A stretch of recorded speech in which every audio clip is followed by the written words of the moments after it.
kita di dalam memandang masalah di dalam pelayanan, kita harus benar, pandangan kita harus benar. Ya.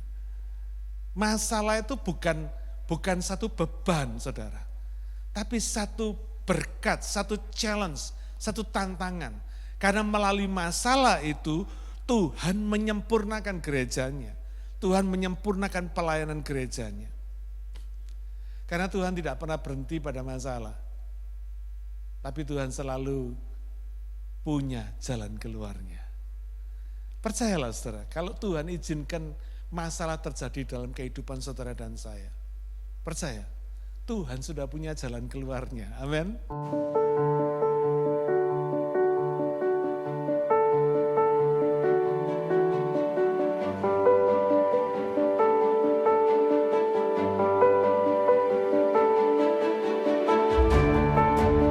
Hari ini saya akan berkhotbah tentang pelayanan yang disempurnakan. Ya. Saudara, secara umum kita tahu jemaat mula-mula itu hebat, luar biasa, ya, imannya kuat, terutama setelah mengalami pencurahan Roh Kudus di Kisah Para Rasul pasal 2, kalau saudara baca ayat 1 sampai ayat yang ke-40, Roh Kudus dicurahkan. Luar biasa mereka, ketaatan dan keberaniannya hebat sekali. Meskipun diancam, mereka tetap mengabarkan Injil, bersaksi kepada semua bangsa. Pelayanannya apalagi penuh mujizat. Ya. Bayangan Petrus saja ketika dia melewati orang-orang sakit yang sengaja ditaruh di pinggir jalan, bayangannya saja bisa menyembuhkan mereka. Bayangin, saudara, luar biasanya ini. Jemaat mula-mula ini ya, hidupnya suci, sehingga mereka disegani oleh orang-orang di sekitarnya. Dikatakan dalam Kisah Para Rasul 3 dan 4, dikatakan orang-orang ini takut kepada mereka, gentar kepada mereka. Ya. Tapi hidupnya mereka bukan cuma suci, tapi juga murah hati, penuh kasih sayang. Saudara tahu dalam Kisah Rasul pasal 4 diceritakan cara hidup jemaat mula-mula. Mereka bersedia menjual apa yang menjadi miliknya dan dibagikan kepada orang-orang yang membutuhkannya. Luar biasa ini, saudara. Ya. Mungkin kita belum pernah dengar atau mungkin jarang mendengar hal-hal seperti itu pada hari-hari seperti ini. Ya. Mereka begitu kompak dan bersatu mengabarkan Injil. Sehingga tidak heran Injil bisa tersebar ke seluruh dunia sampai hari ini. Dan makin banyak orang percaya kepada Yesus. Kita tahu bahwa kalau saudara dan saya bisa percaya Yesus hari ini, itu juga ada benih penaburan Injil dari para jemaat mula-mula ini, para rasul-rasul ini. Mereka bertumbuh dengan cepat sekali. Ya, berawal dari 12 orang murid, kemudian menjadi 120 orang murid. Dan pada waktu hari Pentakosta di Kisah Rasul pasal 2, dalam satu hari ketika Petrus berkhotbah, 3.000 orang bertobat, ya, terima Yesus. Bayangin saudara, begitu cepatnya. Ya. Nah, tetapi dibalik semua kehebatan jemaat mula-mula ini, ternyata pelayanan mereka juga punya kekurangan. Saudara bisa bayangin ya, pada waktu itu para rasul cuma 12 orang maksimum, 120 orang yang menjadi murid Yesus, tiba-tiba diberkati Tuhan dalam satu hari ada 3.000 orang percaya Yesus. Jemaat menjadi 3.000 orang, saudara bisa bayangin. 120 orang harus melayani 3.000 orang, bukan sesuatu yang gampang, saudara. Ya. Dan ternyata betul, terjadi sungut-sungut, terjadi persoalan. Orang-orang Yahudi yang berbahasa Yunani protes kepada orang-orang Yahudi yang berbahasa Ibrani. Mereka menganggap janda-janda mereka tidak dipelihara dengan baik, tidak mendapat pelayanan meja dengan baik. Artinya tidak mendapat pelayanan diakonia dengan baik. Ya. Ini bukti saudara, meskipun jemaat mula-mula itu orang-orang percaya yang luar biasa, tapi tetap mereka itu manusia, punya kekurangan. Amin. Ya. Punya ketidaksempurnaan. Ya. Nah, bagaimana Tuhan menyempurnakan pelayanan mereka ini? Apa yang dikerjakan Tuhan di dalam jemaat mula-mula ini menjadi penghiburan buat kita. Sebab kita tahu bahwa polanya, Tuhan tuh mengerjakan polanya itu tidak berubah. Ya. Bagaimana dia menyempurnakan jemaat mula-mula, maka Tuhan yang sama akan menyempurnakan jemaatnya pada akhir zaman. Saudara dan saya. Amin. Ya, ini yang menjadi penghiburan buat kita. Kalau jemaat mula-mula disempurnakan, maka jemaat akhir zaman juga disempurnakan. Pelayanannya juga diurapi dan diberkati oleh Tuhan. Nah, bagaimana Tuhan menyempurnakan pelayanan orang percaya? Mari kita pelajari polanya. Kita bisa melihat cara kerja Tuhan di sini. Kita baca Kisah Para Rasul pasal yang ke-6. Kita baca dulu 5 ayat pertama, dari ayat 1 sampai ayat yang ke-5.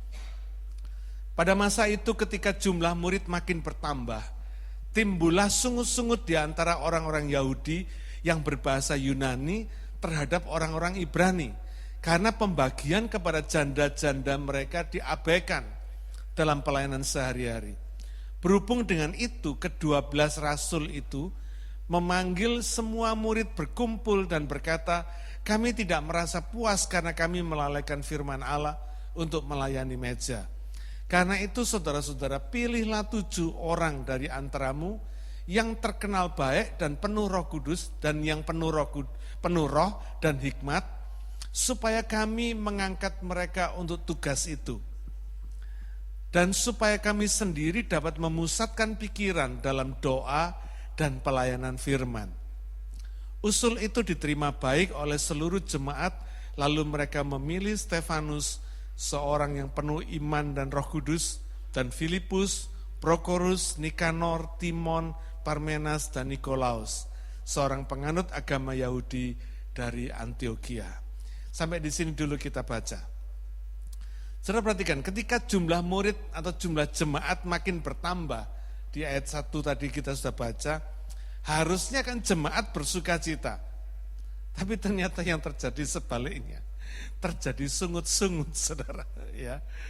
Jemaat bertambah, terjadi sungut-sungut. Terjadi grumbling ya, di kalangan orang Yahudi yang berbahasa Yunani. Sungut-sungut kepada orang-orang Yahudi yang berbahasa Ibrani. Karena pembagian pelayanan meja mereka, pembagian pelayanan diakonia mereka kepada janda-janda mereka terabaikan. Menurut Kisah Para Rasul 2 ayat 41, jumlah jemaat diperkirakan ada 3.000 orang dan jumlah ini makin bertambah. Ya.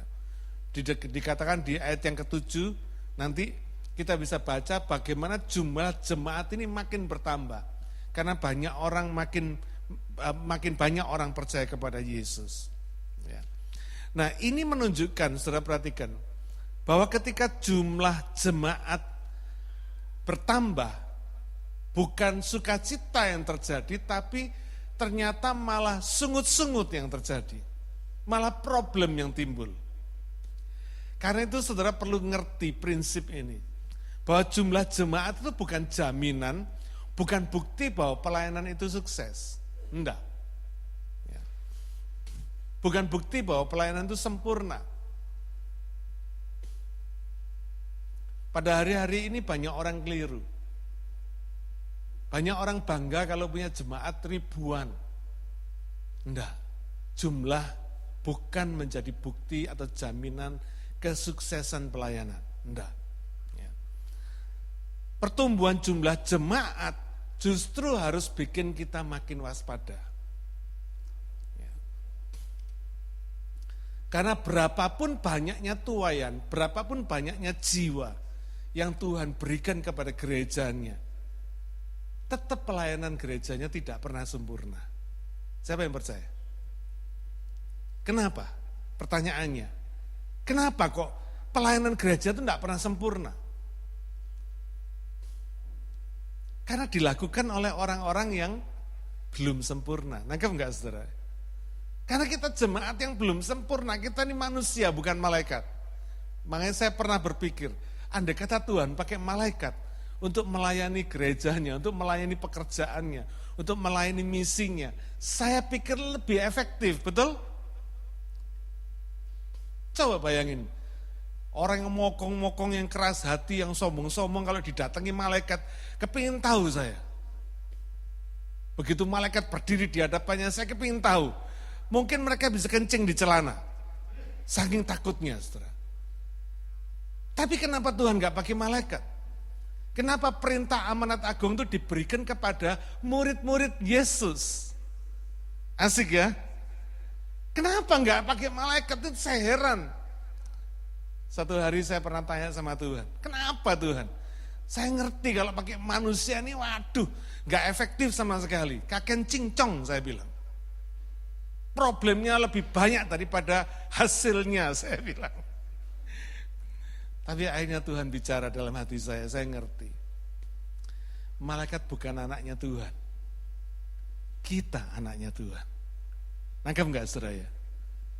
Tuhan bangga pakai saudara dan saya, karena kita anak-anaknya. Meskipun anak-anaknya tidak sempurna, tapi Bapak di sorga bangga kita jadi anak-anaknya. Karena itu Tuhan pakai kita, saudara. Luar biasa. Lukas 10 ayat yang kedua dan 3. Perhatikan. Katanya kepada mereka, tuaian memang banyak, tetapi pekerja sedikit. Karena itu mintalah kepada Tuhan yang empunya tuaian, supaya ia mengirimkan pekerja-pekerja untuk tuaian itu. Pergilah, sesungguhnya aku mengutus kamu seperti anak domba ke tengah-tengah serigala. Fenomena apa yang kita bisa lihat? Alkitab mengatakan, tuaian banyak, tapi pekerjanya sedikit. Ini dikatakan Yesus 2000 tahun yang lalu, sebelum dia naik ke sorga. Sampai hari ini fenomena ini tetap tidak pernah berubah. Seberapapun jiwa yang Tuhan berkati di dalam gerejanya, pekerjanya, pelayannya pasti lebih sedikit. Pasti kurang. Karena itu disebutkan ini fenomena tuaian banyak, pekerja sedikit. Makanya Tuhan selalu berkata, mintalah kepada Tuhan yang empunya tuaian untuk mengirimkan pekerja-pekerja untuk tuaian itu. Jadi ketika gereja punya persoalan kekurangan pelayan, kita nggak perlu panik, saudara. Nanti saya akan tunjukkan pada saudara, kenapa kita nggak perlu panik. Kenapa? Karena Tuhan yang empunya tuaian itu yang akan mengirimkan pekerjanya. Tugas kita cuma minta kepada Tuhan untuk mengirimkan pekerja-pekerjanya. Ya. Nah, fenomena tuaian banyak, pekerja sedikit ini makin menunjukkan ya, bahwa pelayanan itu anugerah Tuhan, kasih karunia Tuhan. Kalau pelayanan itu bisa berjalan, itu karena kasih karunia Tuhan. Amin. Bukan karena kehebatan kita. Karena pekerjanya sedikit kok. Bandingkan dengan sebuah pabrik. Produksinya banyak tapi pekerjanya kurang. Kedodoran, saudara. Tapi hebatnya pekerjaan Tuhan di gereja beda. Pekerjanya selalu kurang, selalu sedikit. Orang yang dilayani lebih banyak daripada orang yang melayani, betul? Tapi hebatnya pekerjaan Tuhan, pelayanan itu tetap berjalan. Itu karena kasih karunia Tuhan. Ya. Karena itu kalau kita berhasil, kita nggak boleh sombong. Kalau kita sedang mengalami masalah dalam pelayanan, kita nggak boleh kecil hati. Karena semua karena Tuhan. Ya. Dan kalau saudara perhatikan, fenomena ini bukan cuma sekedar tuaian banyak pekerja sedikit. Perhatikan ayat yang ketiga tadi. Pergilah, sesungguhnya aku mengutus kamu seperti anak domba ke tengah-tengah serigala. Jadi pelayanan itu bukan cuma impossible kalau bukan karena Tuhan, tapi pelayanan itu juga punya tingkat kesulitan yang tinggi, saudara. Nggak main-main. Seperti anak domba dikirim ke tengah serigala. Coba bayangin. Ini pelayanan. Siapa yang bilang pelayanan itu mudah? Enggak. Pelayanan itu tidak pernah mudah. Karena pelayanan itu seperti anak domba yang dikirim ke tengah serigala. Karena itu saudara, betul-betul kita ini butuh perlindungan Tuhan. Butuh penyertaan Tuhan. Butuh bimbingan Tuhan. Butuh proteksi dari Tuhan. Supaya kita itu bisa melayani Dia. Pelayanan itu pekerjaan Tuhan. Yang punya pelayanan adalah Tuhan. Jadi pelayanan itu bukan milik kita sendiri, tapi Tuhan. Karena itu Kolose 3 ayat 23 berkata demikian. Apapun juga yang kamu perbuat, perbuatlah dengan segenap hatimu seperti untuk Tuhan dan bukan untuk manusia. Perhatikan, perbuatlah dengan segenap hatimu, bicara soal hati. Seperti untuk Tuhan dan bukan untuk manusia. Ayat 24, kamu tahu bahwa dari Tuhanlah kamu akan menerima bagian yang ditentukan bagimu sebagai upah. Kristus adalah Tuhan dan kamu hambanya. Wow, dahsyat saudara. Kalau kita ngerti prinsip pelayanan ini, kita sungguh-sungguh tidak berani sembarangan di dalam melayani Tuhan. Tidak bisa seenaknya dalam melayani Tuhan. Ya, tidak bisa. Sebab pelayanan itu harus dikerjakan oleh anak-anak Tuhan yang melayani dengan hati dan pikiran yang mengasihi Dia. Kenapa? Karena yang kita layani itu Tuhan yang melihat hati. Orang yang melayani Tuhan tanpa hati, tidak ada gunanya, saudara.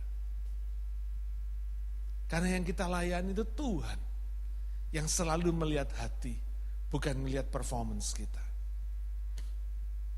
Makanya kenapa kadang-kadang meskipun orang itu sederhana, yang dilakukannya sederhana, pelayanannya sederhana, tapi diurapi Tuhan luar biasa.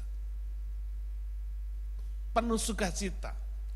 Orang melihat kagum, gentar, punya wibawa Allah di dalam kehidupannya. Meskipun sederhana, meskipun apa yang dilakukan kelihatannya cuma sepele. Tapi di hadapan Tuhan, kalau dia melayani dengan hati, dia dihormati oleh Tuhan. Dan saya percaya kalau orang itu dihormati oleh Tuhan, saya percaya dia pun juga akan dihormati oleh orang lain. Amin. Tuhan aja menghormati, apalagi orang. Ya. Jadi karena memang pelayanan itu dikerjakan oleh anak-anak Tuhan yang tidak sempurna, maka tidak heran kalau selalu ada masalah. Amin. Jadi pelayanan itu akan terus timbul masalah, punya masalah. Karena itu kita di dalam memandang masalah di dalam pelayanan, kita harus benar, pandangan kita harus benar. Ya. Masalah itu bukan satu beban, saudara, tapi satu berkat, satu challenge, satu tantangan. Karena melalui masalah itu, Tuhan menyempurnakan gerejanya. Tuhan menyempurnakan pelayanan gerejanya. Karena Tuhan tidak pernah berhenti pada masalah. Tapi Tuhan selalu punya jalan keluarnya. Percayalah saudara, kalau Tuhan izinkan masalah terjadi dalam kehidupan saudara dan saya, percaya, Tuhan sudah punya jalan keluarnya. Amin. Mungkin kita ini kadang-kadang kita ini terkaget-kaget, syok kita ini. Panik, kaget ketika kita mengalami masalah. Tapi percayalah, Tuhan gak pernah panik lihat masalah kita. Amin. Jadi saudara belajarlah untuk melihat masalah itu dengan benar. Sehingga saudara tenang aja. Saudara gak akan panik. Saudara akan melihat masalah itu biasa. Kenapa? Kalau Tuhan mengizinkan masalah terjadi dalam kehidupan kita, Dia sudah pasti punya jalan keluarnya. Kalau Dia izinkan masalah itu terjadi dalam saudara dan saya, Dia tahu pasti kita, saudara dan saya, mampu menanggungnya. 1 Korintus 10 ayat 13 berkata, Pencobaan-pencobaan itu pencobaan biasa yang tidak melebihi kekuatan manusia. Sebab dia memberikan jalan keluar sehingga kita dapat menanggungnya. Jadi nggak perlu gentar sama masalah. Pandang masalah biasa aja. Tuhan itu nggak pernah panik sama masalah kita. Karena dia tahu jalan keluarnya. Dia sudah punya jalan keluarnya. Dia sudah menyediakan jalan keluarnya. Tugas kita cuma apa? Nurut aja sama Tuhan. Kadang-kadang memang nggak enak. Karena kita harus melewati masalah. Maunya kalau bisa, kalau boleh kita enggak usah masuk dalam masalah, ya kan? Kayak khotbah saya minggu lalu, Sadrak Mesak Abednego. Kalau bisa mereka enggak perlu masuk dapur api kan gitu. Tapi ternyata tidak. Kadang-kadang Tuhan izinkan kita masuk dapur api. Karena di dalam dapur api Tuhan sanggup menyelamatkan kita. Ya. Karena itu bagi saudara yang melayani Tuhan, jangan pernah berhenti karena saudara merasa tidak bisa. Jangan pernah takut kalau saudara nanti mengecewakan orang yang saudara layani. Karena Tuhan itu tidak berhenti pada masalah. Ketika saudara mengalami kesulitan, Dia beri pertolongan, Dia beri jalan keluar. Jalan aja, ikutin aja Tuhan. Solusi yang Tuhan berikan selalu tidak bertentangan dengan kehendak dan firman-Nya. Nah sekarang saya mau jelaskan pada saudara. Ini asik saudara. Kalau saya ngerti prinsip ini, saudara tahu saudara akan tenang. Hidup saudara akan tenang di dalam menghadapi setiap masalah. Sebenarnya kalau saudara perhatikan dari 1 Korintus 10 ayat 13 tadi, masalah itu sifatnya universal. Dikatakan toh, pencobaan-pencobaan yang kamu alami adalah pencobaan biasa. Artinya apa? Apa yang saudara alami juga dialami oleh orang lain, betul enggak? Apa yang saudara alami di Australia, dialami juga di Inggris, dialami juga di Indonesia, dialami juga di mana saja. Karena apa? Pencobaan biasa. Jadi masalah bagi kita, bagi saudara dan saya, bagi manusia, sering dianggap masalah itu parsial atau lokal. Seolah-olah cuma kita sendiri yang paling berat yang ngalami masalah, cuma kita sendiri. Padahal sebetulnya enggak. Orang lain juga mengalami masalah yang sama seperti kita. Coba sebutkan masalah saudara yang tidak pernah dialami oleh orang lain. Kan enggak ada. Saudara pernah enggak punya duit? Pernah. Orang lain pernah gak punya duit? Pernah. Kita pernah sakit? Pernah. Orang lain pernah sakit? Pernah. Tidak ada masalah yang tidak pernah dialami oleh orang lain, saudara. Siapa yang mengalami masalah rumah tangga? Kita pernah mengalami. Orang lain pernah gak? Pernah. Jadi masalah-masalah apapun yang terjadi di dalam kehidupan itu sesungguhnya masalah itu universal. Biasa, semua ngalamin. Ya. Terjadi di gereja mana saja, kira-kira gitu. Kalau dibahasakan di dalam bahasa pelayanan, terjadi di dalam pelayanan gereja mana saja. Bagi kita, masalah itu bersifat lokal-lokal. Ya. Tapi bagi Tuhan, masalah itu bersifat universal. Karena apa? Kita semua ini dianggap tubuhnya. Kita semua ini tubuh Kristusnya. Makanya dikatakan dalam 1 Korintus 14, kalau satu bagian tubuh sakit, yang lain ikut sakit enggak? Sakit. Tangkap ya saudara ya. Ini prinsip bahwa masalah yang dihadapi itu sifatnya universal. Bukan kita sendiri yang ngalami. Kalau saudara sendiri yang ngalami, berat. Tapi kalau beban ini dipikul bareng-bareng, ringan, amin. Nah ini kita mesti ngerti saudara. Ya. Meskipun timbulnya di satu gereja, tapi solusinya tidak pernah Tuhan itu terbatas pada satu gereja lokal, enggak. Masalahnya terjadi di satu gereja lokal, ya. Tapi solusinya Tuhan akan melibatkan gereja universalnya di seluruh dunia. Tuhan libatkan. Makanya Tuhan itu solusinya selalu unpredictable. Tidak bisa diduga, saudara. Saudara mikir Tuhan nanti gimana ya? Nanti terus kalau saya punya persoalan gini terus nanti Tuhan piye ya? Nggak usah dipikir. Karena saudara nggak akan pernah bisa menemukan jawabannya. Karena He is unpredictable God. Dia Tuhan yang nggak bisa diprediksi. Ya.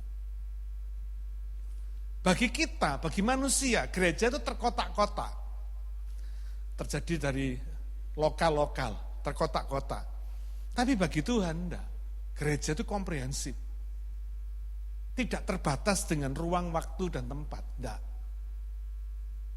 Komprehensif. Karena itu saudara perhatikan. Solusi yang Tuhan kerjakan, solusi yang Tuhan berikan dalam setiap persoalan-persoalan di gereja lokal selalu melibatkan gereja universal. Aneh itu memangnya saudara. Tapi inilah prinsipnya kalau kita ngerti hari ini. Tahun 1988, saya dalam kondisi sibuk sekali. Tuhan kirim ke Eropa. Orang yang biasa melayani desa tiba-tiba disuruh melayani ke Jerman, melayani ke Belanda, melayani ke Eropa. Saya mikir, ada apa Tuhan ini? Heran saudara. Nah, kalau saudara mungkin jadi penginjil atau pembicara, pendeta top di kota-kota, sudah terkenal seluruh dunia, kalau sudah diundang ke luar negeri gitu masih tidak heran gitu ya. Tapi saya penginjilannya ke desa-desa, ke Tengger saudara. Tiba-tiba dibawa Tuhan untuk melayani ke luar negeri. Ternyata apa yang terjadi? Rupanya Tuhan pakai saya untuk menolong satu keluarga yang punya anak perempuan umur 6 tahun yang ingin membunuh mamanya sendiri. Karena rupanya anak ini ketika ada di dalam kandungan mamanya, anak ini mau digugurkan.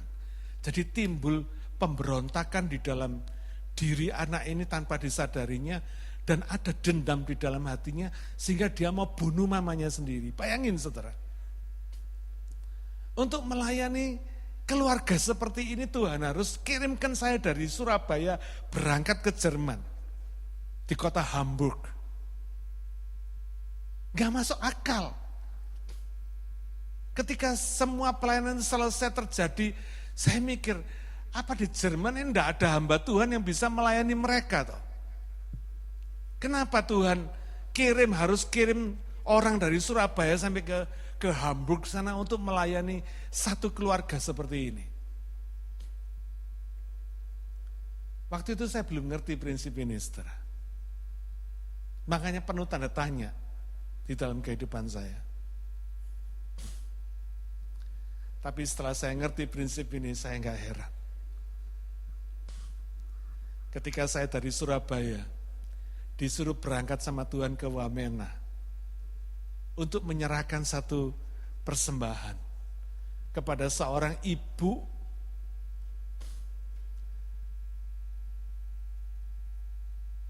yang punya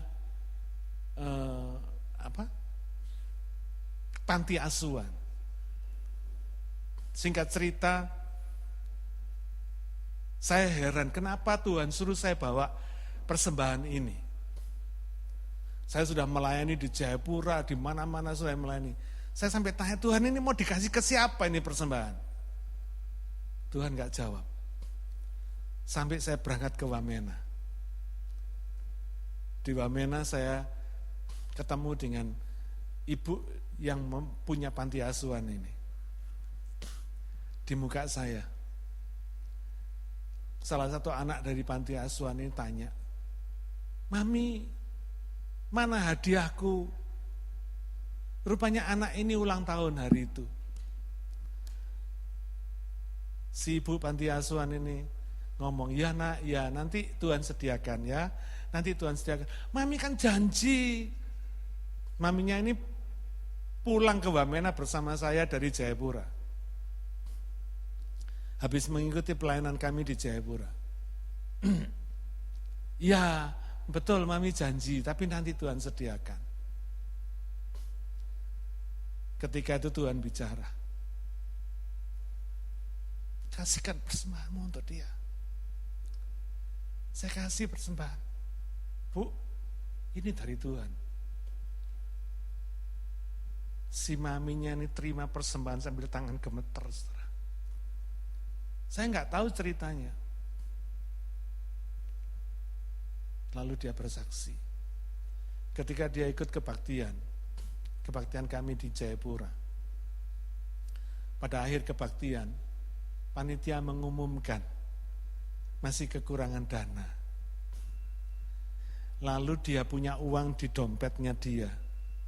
Dia tidak ngitung lagi, diambil semua, dimasukkan persembahan. Dan uang itu adalah uang yang seharusnya dia belikan hadiah buat anak di panti asuhan yang ulang tahun. Bayangin saudara. Dia pulang dengan tangan kosong. Tapi Tuhan sudah lebih dulu mengirim hambanya dari Surabaya bawa uang persembahan untuk diberikan di Wamena. Nangkep gak saudara? Dahsyatnya Tuhan.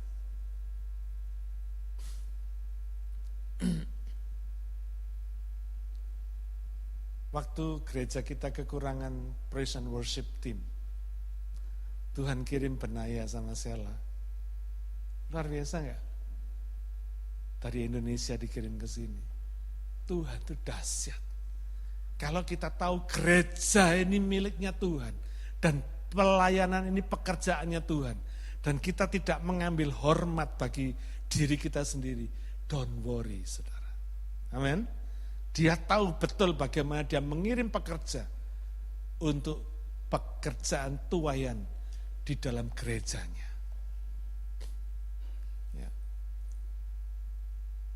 Waktu ada janda-janda pendeta yang kena COVID di Indonesia, Tuhan pakai jemaat kita untuk memberkati mereka. Ketika ada hamba Tuhan di Bali yang kekurangan, Tuhan pakai jemaat kita untuk melayani, mengirimkan uang misi kepada mereka. Luar biasa. Sekarang kita ngerti ya, bahwa Tuhan itu melihat gereja ini universal. Tidak terkotak-kotak. Karena itu pikiran kita harus juga tidak terkotak-kotak.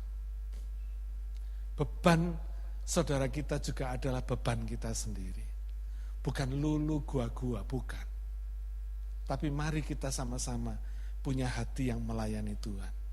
Solusi dari Tuhan itu selalu butuh kerjasama, butuh teamwork. Ya, dari tubuh Kristus yang berbeda-beda. Bagian-bagian kita ini khusus saudara, punya talenta karunia sendiri-sendiri. Tujuannya apa? Supaya efektif, supaya tepat guna, supaya sama-sama ringan, supaya sama-sama bisa fokus kepada panggilan pelayanannya masing-masing. Ini perlunya kerjasama. Contoh para rasul bisa fokus pada doa dan firman Tuhan. Karena itu para rasul minta supaya dibentuk tim khusus 7 orang untuk melayani bidang pelayanan meja tadi yang terabaikan. Ya. Para rasul ini sadar bahwa pelayanan mereka itu tidak sempurna. Dan ketidaksempurnaan ini muncul karena adanya problem, betul enggak? Terdeteksi karena adanya sungut-sungut tadi, karena adanya problem, karena adanya protes, karena adanya kritik membangun tadi itu.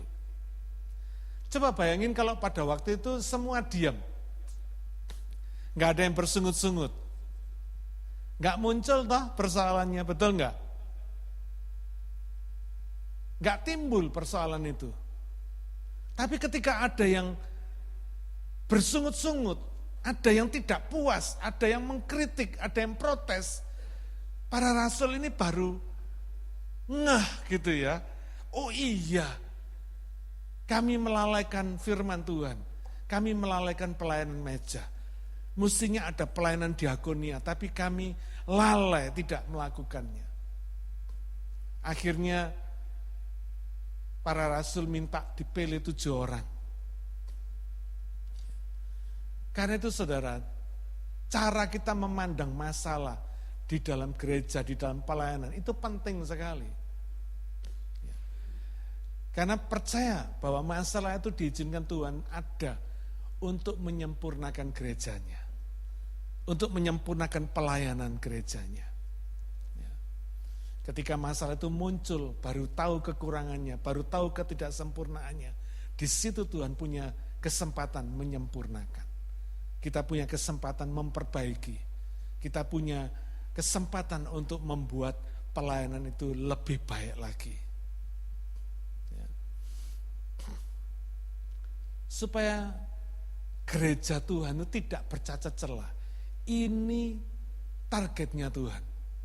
Ini goalnya Tuhan. 1 Tesalonika 5 ayat yang ke-23 berkata demikian. Semoga Allah damai sejahtera menguduskan kamu seluruhnya, dan semoga roh, jiwa, dan tubuhmu terpelihara sempurna dengan tak bercacat pada kedatangan Yesus Kristus Tuhan kita. Ini goalnya Tuhan. Goalnya Tuhan buat gerejanya. Supaya gerejanya itu cemerlang, tak bercacat celah menjelang kedatangannya yang kedua kali. Menjelang kedatangan Yesus yang kedua kali. Tuhan mau mengasihi dan mau menguduskan gerejanya. Sehingga gerejanya sempurna. Disempurnakan, tak bercacat celah menjelang kedatangannya. Apa syaratnya orang yang melayani Tuhan? Dikatakan di sini 7 orang yang dipilih, syaratnya apa? Terkenal baik. Baik bicara tentang karakter, tentang kebiasaan. Kebiasaan hidup yang baik. Penuh Roh Kudus. Di dalam ayat yang ke-8 dikatakan penuh iman. Ya. Penuh iman. Ayat yang ke-5 dikatakan penuh iman. Penuh Roh Kudus, penuh iman. Penuh hikmat. Artinya penuh iman kita bisa menjaga kesucian dan menjaga hati kita untuk mengasihi Tuhan. Karena tadi sudah saya sebutkan ya, Tuhan itu melihat hati. Karena itu betapa pentingnya kita menjaga hati. Hati yang sungguh-sungguh bertobat, hati yang sungguh-sungguh mengasihi Tuhan.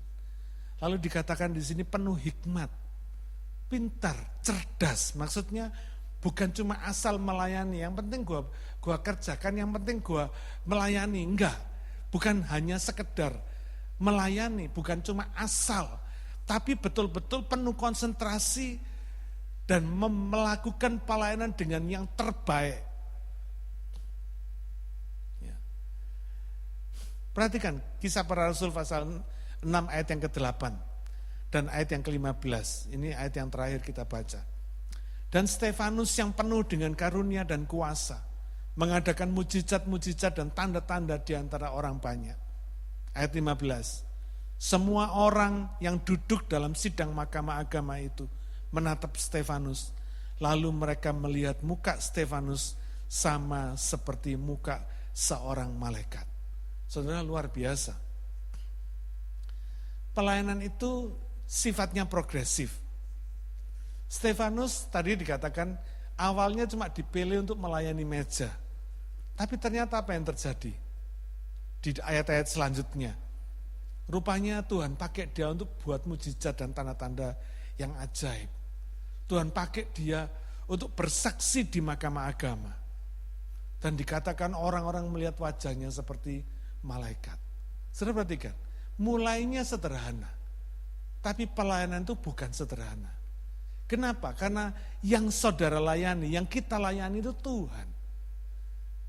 Tidak ada apapun yang kita serahkan, yang kita bawa di hadapan Tuhan, itu sederhana. Sesederhana apapun di dalam tangan Tuhan, jadi luar biasa, saudara. Amin. Jadi meskipun saudara biasa-biasa saja, saudara merasa jadi orang biasa-biasa saja, tapi ketika saudara sungguh-sungguh memberikan hati yang terbaik, hati yang mengasihi, memberikan pikiran yang terbaik untuk melayani Tuhan, saya percaya, saudara dijadikan orang luar biasa. Tuhan gak butuh orang luar biasa. Tuhan hanya perlu orang biasa, tapi yang bersedia dipakai oleh Tuhan dan dijadikan luar biasa oleh Tuhan. Lihat Stefanus, mulainya dari pelayanan meja, pelayanan diakonia, ngasih makan janda-janda. Tapi akhirnya dipakai Tuhan, bikin mujizat, bikin tanda-tanda ajaib. Dibawa Tuhan untuk bersaksi di hadapan mahkamah agama, di hadapan Sanhedrin. Bayangin saudara. Luar biasa Tuhan. Ayat yang ke-6. Mereka itu dihadapkan kepada rasul-rasul, lalu rasul-rasul itu pun berdoa dan meletakkan tangan di atas mereka. Firman Allah makin tersebar dan jumlah murid di Yerusalem makin bertambah banyak. Juga sejumlah besar imam menyerahkan diri dan percaya. Sudah lihat, dari orang-orang yang sederhana, yang bersedia menyerahkan hidupnya untuk dipakai Tuhan yang luar biasa. Hasilnya luar biasa. Firman Tuhan tersebar, banyak orang percaya. Jumlah murid makin bertambah. Karena itu saudara, pagi hari ini saya ajak saudara, mumpung gereja kita ini masih kecil, mari kita bangun kebiasaan kerjasama. Ini yang perlu terus ditingkatkan, perlu terus diciptakan. Kerjasama di dalam pelayanan itu akan menghasilkan produktivitas. Ya. Produktivitas ini tidak tergantung usia. Ya. Usia rohani atau tidak tergantung berapa lamanya kita jadi orang Kristen. Enggak. Produktivitas ini tergantung kepada hati dan pikiran yang diserahkan kepada Tuhan. Yang bersedia dipakai oleh Tuhan. Tergantung pada tekad dan keputusan kita untuk mengasihi Tuhan. Untuk mau dipakai oleh Tuhan melayani Raja segala Raja. Saudara, hidup kita ini cuma satu kali, betul? Rugi kalau nggak dipakai Tuhan. Amin. Rugi kalau kita nggak serahkan kepada Tuhan.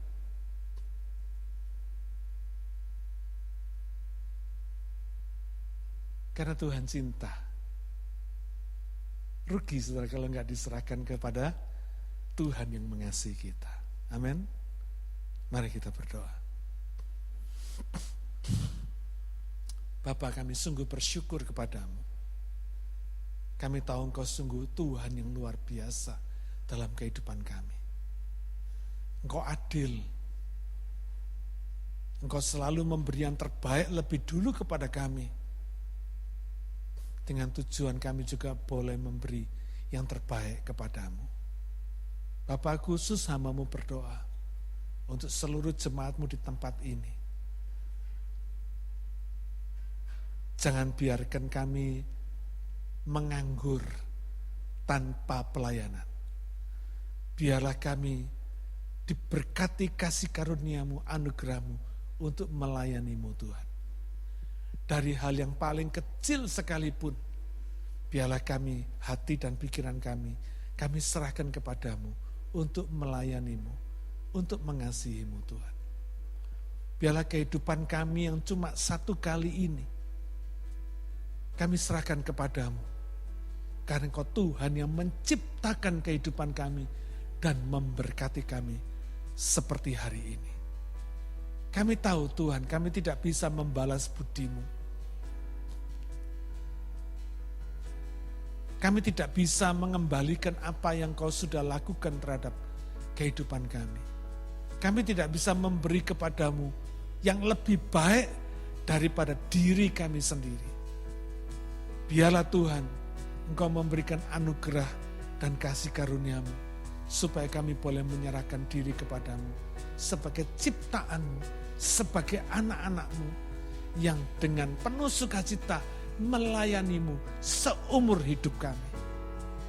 Karena kami tahu Tuhan, hidup ini Engkau yang punya. Langkah kehidupan kami Engkau yang menentukan. Life is about God, not about us. Terima kasih Bapa, meteraikan firman dalam hati dan pikiran kami semua, supaya kami boleh melakukannya dalam hidup kami sehari-hari. Dalam nama Tuhan Yesus kami berdoa.